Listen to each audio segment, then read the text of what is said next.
One.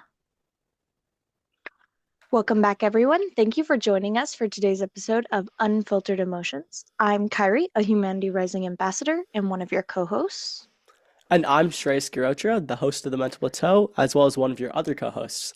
Unfiltered Emotions is a mental health podcast co hosted by Humanity Rising ambassadors Kairi Harness, Ellen Huswan, and Trace Girotra, featuring Dr. Michelle Magida. Hi, thank you so much for having me here. Yeah, no problem, anytime. Dr. Magida is the founder and clinical director of Therapy Etc., a group practice in Buffalo Grove, which has a mission to empower, teach, and connect. And she has over 15 years of experience in helping children and adolescents achieve social, emotional, behavioral, and academic success. Today our topic is relationship, like dynamics and relationship boundaries. So, Dr. Makita, what should teens know about healthy relationships? Um, I think that this is one of the most important topics that Unfiltered Emotions has um, addressed. I think that healthy relationships, whether they're romantic or platonic, need to be talked about. We talk about having healthy relationships, but we don't always talk about what that means, right? And so all relationships, whether they're romantic or platonic, should be built on mutual respect, trust, communication, and support. So that means that both of the people involved in the relationship need to feel valued, heard, and feel like they have the freedom to express their thoughts without fear or judgment. Um, and a healthy relationship is built on honesty, free from jealousy, free from control. Has open and honest dialogue where you can share um, excited feelings, hurt feelings, scared feelings, and you can collaborate and come to a resolution together or prevent misunderstandings. And even though you hope to have many commonalities with whoever you're in a relationship with, it's still super important that each person have their own personal space, have their own hobbies, their own friendships outside of that relationship.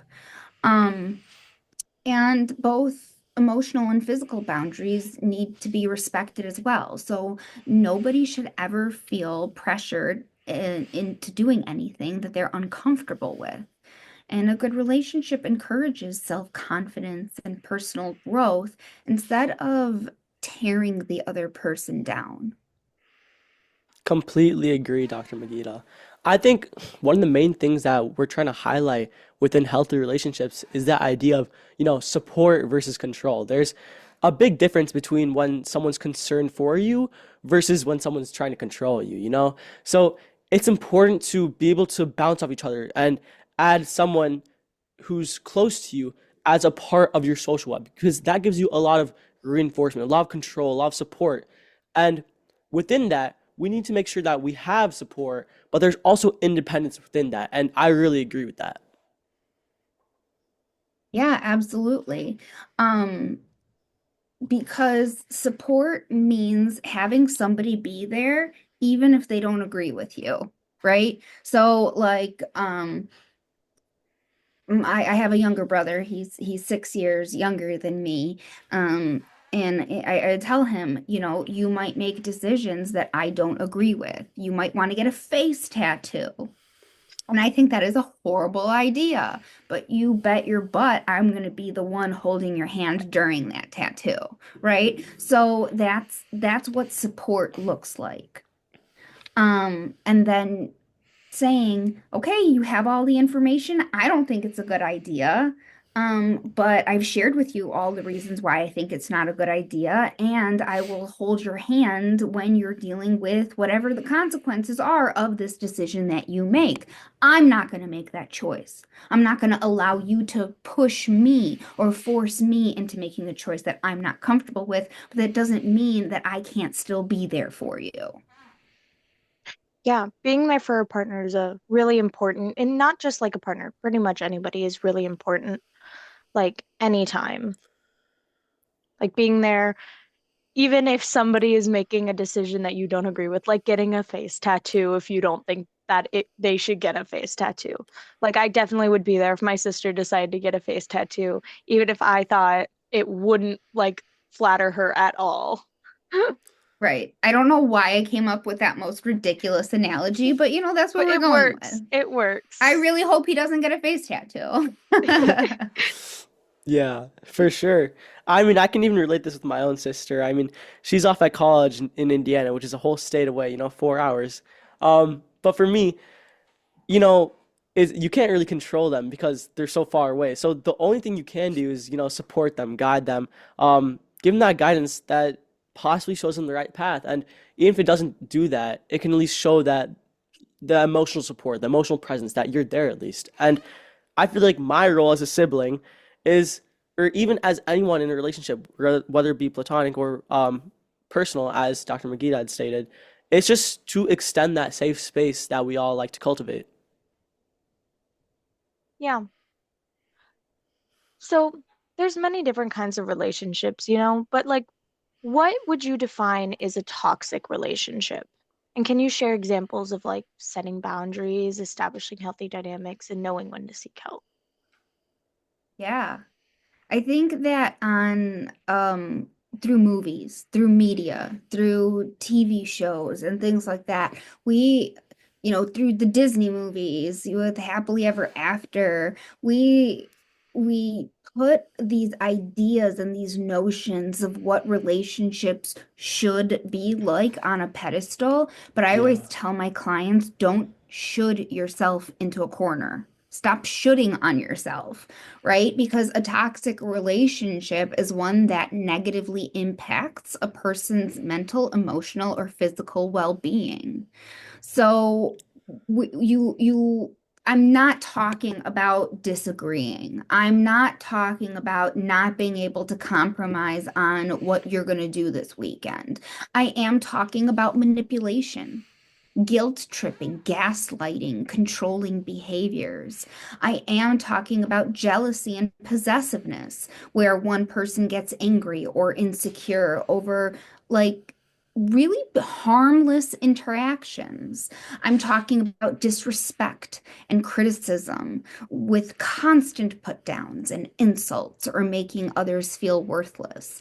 I'm talking about one-sided effort. Only one person is making an effort while the other one is completely being taken advantage of. And I'm also talking about fear and anxiety, feeling scared to express your opinion, feeling scared to set boundaries, to make choices, to allow your wants and your needs to be heard or known. And so we, in those situations, it can be really scary and it can be really hard. So, Kairi, some of the stuff that you mentioned, and that I can definitely share specific examples of, are specific things that you can do to address a relationship that you feel is not healthy or to ensure that a relationship is healthy, right? Then you can do these things and not have a problem. So setting boundaries. I'm not comfortable sharing my password. Please don't raise your voice when we argue, right? Or establishing healthy dynamics. Both partners have an equal say in decision making. Conflicts are resolved with calm discussion and not shouting and guilt tripping, where both individuals feel that they have the right and the space to feel safe in expressing their thoughts and emotions. But, ugh, but what if that's not enough? And if you're wondering if you should seek help, then seek help.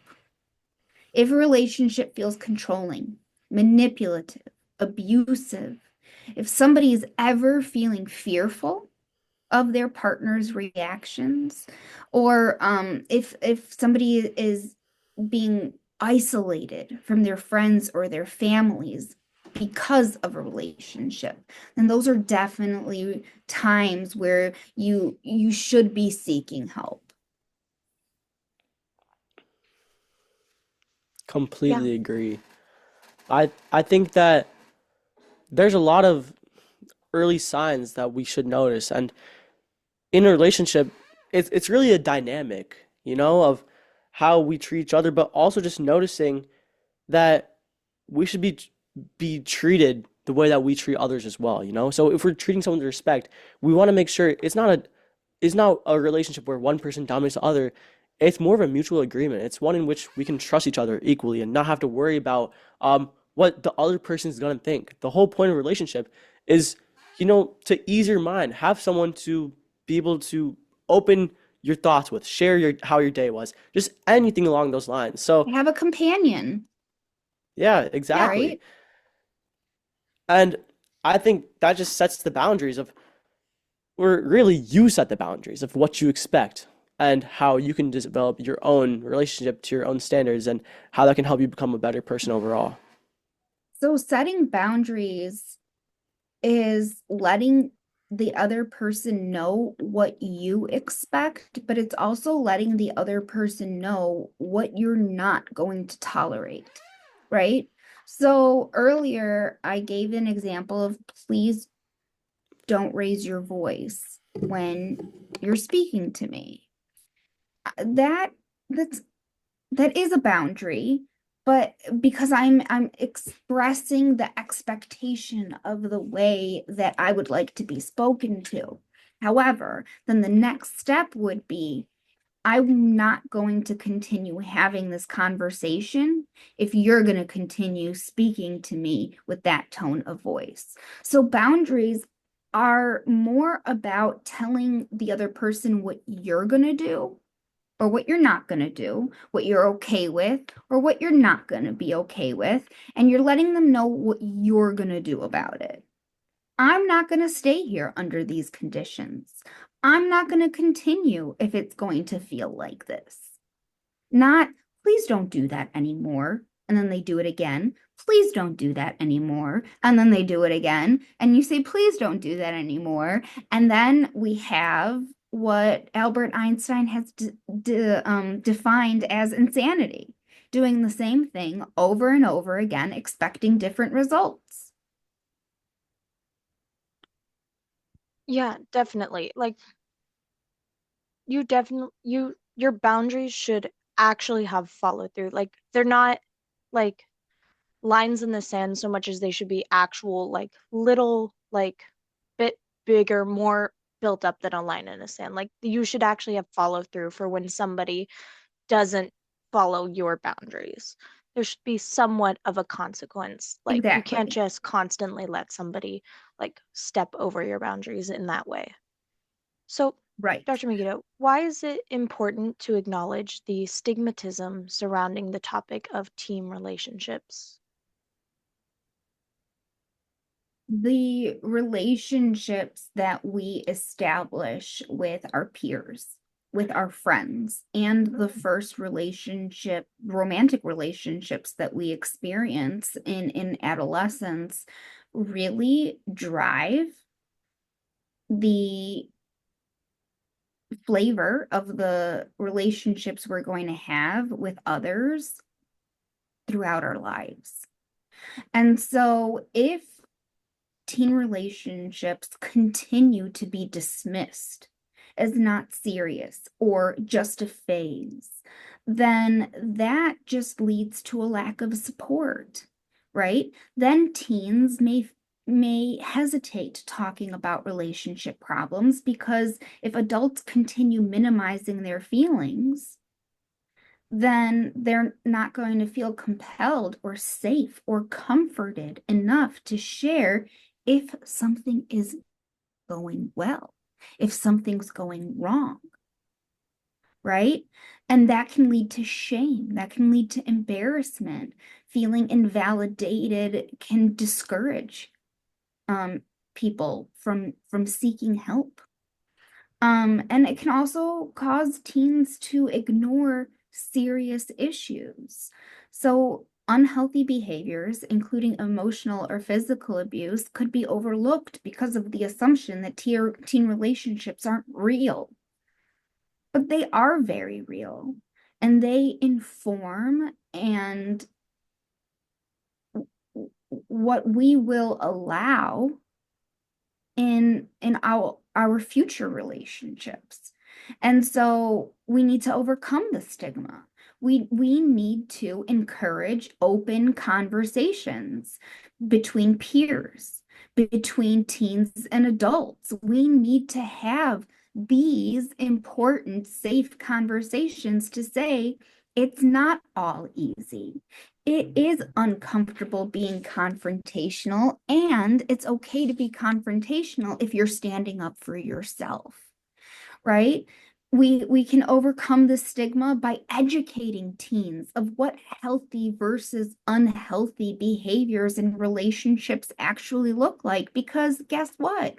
You don't know what you don't know, right? One of the things I've learned in my over 20 years of working with kids and schools and parents and families and all that stuff is common sense isn't common. And so we can't make assumptions in what we think other people know, think, or feel, right? So we need to be better about providing judgment-free spaces for teens to be able to discuss all of these concerns. I completely agree. And I think sometimes, yeah, there's definitely a lot of stigmatism about, oh, teen relationships aren't serious, you know? For me, in my perspective, I feel like teen relationships encourage, early awareness. I mean, the stigma around serious relationships, um, it's an issue at a young age that can make people like feel that their experiences don't matter. Every experience since the beginning is a learning point, especially these relationships. By doing these relationships in the beginning, they can foster the one that they have and make it even stronger. Or if that relationship doesn't work out, they can revitalize or reutilize that experience, the knowledge they pick from it, to learn how to approach similar situations in the future. How can they enter relationships in the future with a more enhanced mindset that's more resilient towards anything that happens? So I definitely think that stigmatism right now is harmful because it's important to foster those relationships, to foster them to, um, take away learnings from each and every one of them. You just like hit the nail on the head. I think that there's this idea of if I were to break up with my partner or my significant other, then that relationship failed. If that relationship failed, therefore I am a failure. But that's not the best way of looking at it. Instead, what you said, Shreyas, is spot on. Recognizing that each experience and each opportunity and each relationship is the gift of us learning more about ourselves, more about what we want, more about what we're okay with versus what we're not okay with, so that we can then make more informed decisions the next time. And yeah, making those um, informed decisions are really important. And you definitely don't want to think of a relationship from like if it doesn't work, it's a failure. Because I feel like that makes it seem like that help doesn't help with the stigmatization that it's like a game.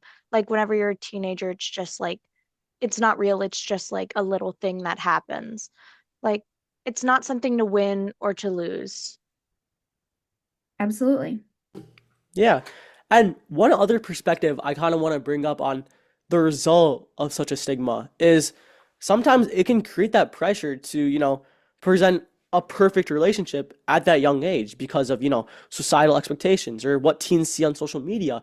On every dating show, people see that maybe dating is just something that's so simple and works so perfectly and so one-wayed.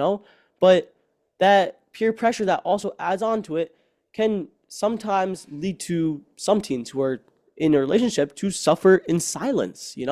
So it's important that we reduce this stigma because that will reduce the shame and it'll encourage honest conversations. It will encourage that we stay away from what could be manipulative or what could be abusive. And if we do face those situations, then we can make it a learning experience as I keep on trying to, build that idea. So I think there's definitely a lot to learn from removing the stigmatism around the topic of teen relationships. But Dr. Magida, what do you think are some relationship red flags that teens can use to prepare for future ones? Yeah, so there are definite warning signs of an unhealthy relationship. Jealousy and possessiveness. So if someone is getting angry with their partner or when their partner is spending time with other friends, showing lack of respect, dismissing feelings, opinions, or personal boundaries. Another red flag would be control issues. So excessively checking in or dictating who someone can talk to or controlling clothing choices. Another red flag would be frequent criticism, constantly putting the partner down or making them feel unworthy. Uh, when we were talking about lack of respect and dismissing feelings, that can also be gaslighting, making the other person doubt their feelings or their memories. If you're feeling fear and anxiety in your relationship, if you're feeling fearful, in expressing your thoughts and in making independent decisions, or if you are worried about just simply saying no to requests, then that's also super concerning. And then ultimately, safety is first and foremost. And so, of course, emotional safety is important, mental safety is important. And I think that's a lot of what we've been talking about today, because I think that when it comes to physical or verbal abuse, we would like to assume or believe that that's just common knowledge. We don't hit, we don't push, we don't yell, we don't name call. Those things are not acceptable. And I'm here to say, don't make assumptions, right? So please know that any physical or verbal abuse is not acceptable and should definitely be addressed immediately. Yeah, most definitely. And I know that like the common knowledge just sometimes isn't that common. Like we shouldn't people shouldn't name call in a relationship, stuff like that. Like yeah, but some people don't know when it's happening. Some people may not realize that that's what's happening. You may think it's just playful. That's just like a joke. Like he or she is just being funny when really it's something deeper and like not as like superficial as it may seem. In those moments, I say trust your gut. Listen to that voice inside your head. If you're questioning whether it's okay, it's probably not okay. If you're wondering or second guessing yourself, it's probably not a healthy relationship. Yeah. And building off of that, if somebody is scared to end a relationship, what should they do in that situation? That's a really important question because ending a relationship can be really difficult, especially when fear, manipulation, or emotional dependency is involved. So, the first thing that's really important is to assess safety first, right? So, if there is physical abuse or threats, then it's important to seek help from a trusted adult from a school counselor or a professional. You can even go to the police. If breaking up in person feels unsafe, consider doing it in a public space or via text or phone call. So safety, physical safety is the most important thing. But then lean on your supports. Talk to trusted friends and family, or bias over here, talk to a counselor, right? Join a support group for teens. There's tons of resources that I will share with you all for resources online. Set firm boundaries. Limit or cut off communication to avoid being guilt tripped into staying. Block contact if necessary. Remember, setting firm boundaries is letting someone else know what you are not okay with, what you're not going to tolerate, or what you are going to do. So if someone is not speaking to you in a kind or respectful way, you do not need to engage in that conversation. I was working with a client once who was, I mean, their phone was just blowing up with really not nice text messages that were being sent from a number of people. So this was definitely more of like a bullying type situation. And they were so worried about how they were going to be perceived by others that they felt compelled to respond or to engage when a text or an email was being sent. But I said to that teen, they're not being respectful in their communication to you, so you don't have to worry about showing respect to them. You don't have to answer. And so you can just completely block if necessary. Okay. Next would be create an exit plan. Um, so have friends or family nearby during the breakup for support if needed, and always ask for help. You know, anyone is if anyone is ever feeling trapped at any time ever, then there are resources that can help. There's Love is Respect. There's the National Domestic Violence Hotline, as well as other resources. I will be providing a comprehensive list of resources that can help teens navigate relationships and recognize unhealthy behaviors and knowing when to seek support and where to seek support when needed. Yeah, I really agree with that, especially that aspect of when to seek support, you know? I mean, I think that shifts to a focus of self-worth, you know? You shouldn't be enduring a Yeah. relationship that you're not comfortable in when you feel it's harming your own self-confidence, your self-esteem, you know? If my best friend was in my shoes, what would I tell them? That's the question, you know? Like, would would you want to be treated this way by your own friends? That's the question, you know? So I feel like it sketches its own route, you know, identifying the root of the fear, then, you know, thinking of self-worth and taking the power of small steps, and then finally reaching just an exit point, you know? And it's never bad to make a sudden exit because at the end of the day, the more time you take in analyzing the extent of harmfulness of your relationship, the more harm it can perform to yourself. So I think that just draws on the reality of the situation that you need to know yourself and you need to, you know, ask for advice, you know, from your own support system, while also valuing your own mindset of what you should do and thinking on it in a quick matter. I'm curious, what have you, as teens, found is the hardest part of navigating relationships? Well, I've never had a personal romantic relationship, but definitely when it comes to my strong platonic relationships I have, it's always balancing your needs with their needs. Like, Yes. what makes you the most comfortable and what makes them the most comfortable. Yeah. And one more question that kind of bounces off Kyrie as well is like when it comes to relationships, it's a matter, my question is a matter of time commitment. Like, how much time should one commit to the other person, um, to the point that they're also not feeling that they're sacrificing their own time for like self-healing and mental health?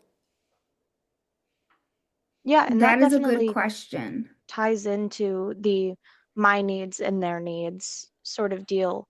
Like, I have time needs, they have time needs, and those definitely connect. And everyone should be making efforts to have time.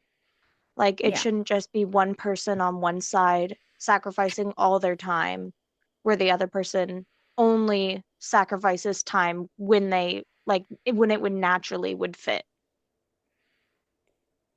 Yeah. And I think we talked earlier about like you should still have your own friends. You should still have your own hobbies and your own interests. You should still be able to spend time doing clubs, groups, sports, spending time with family, having alone time, to just binge some Netflix or whatever, to go to the library by yourself, to do some homework without getting a million texts asking, "Where are you? Why aren't you answering me?" Yes, you're right. You deserve that. Yeah, I feel like the phrase like you are your own person is very important in a relationship because you are Yes. not just the relationship you're in.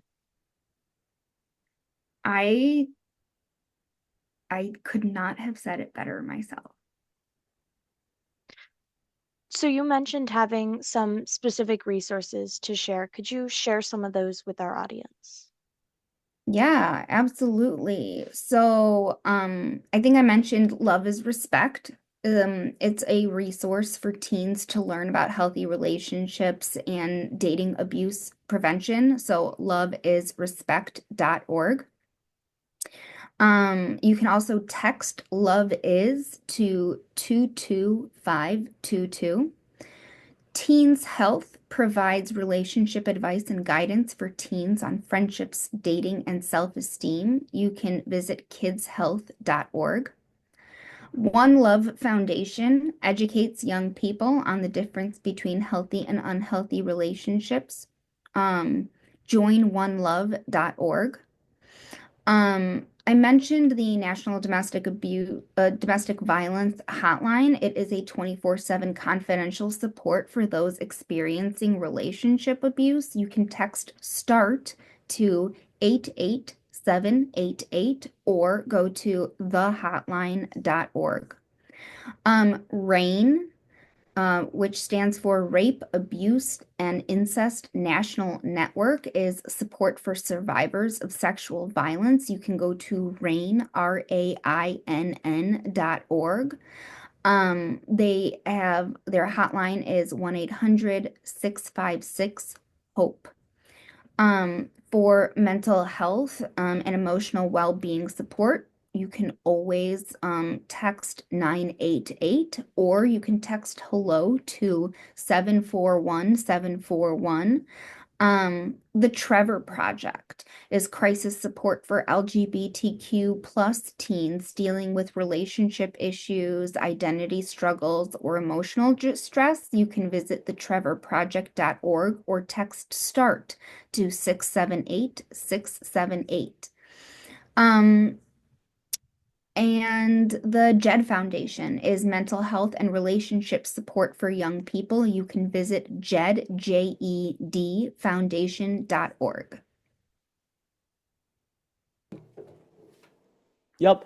And then outside of those resources, in terms of just self-growth and also just, getting to know a little bit more about yourself, I think some other things you can also visit is some books that actually help you a lot in understanding your own mind.